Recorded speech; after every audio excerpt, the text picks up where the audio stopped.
10 ఏళ్ల స్నేహం సార్ వాడితో నాకు. దేవుడు నాకు మంచి ఫ్రెండ్ ఇచ్చాడు. ఇద్దరం ఇలా లైఫ్ లాంగ్ హ్యాపీగా ఉండాలని కోరుకుంటున్నా. ఇదంతా జరుగుద్దంటారా సార్? ఒక విలన్ సార్, మహారాక్షసుడు. మనుషుల్ని హింసించి చంపడమే వాడి పని సార్.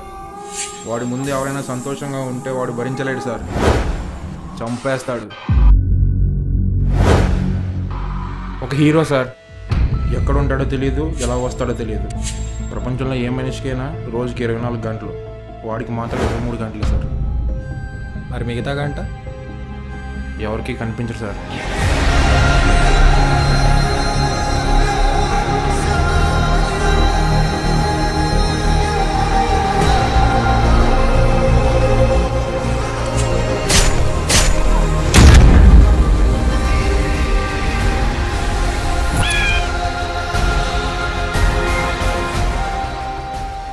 ఈ ప్రపంచంలో మంచోడు బ్రతకడం కష్టమేమో కానీ మంచివాళ్ళ బ్రతకడం చాలా ఈజీ.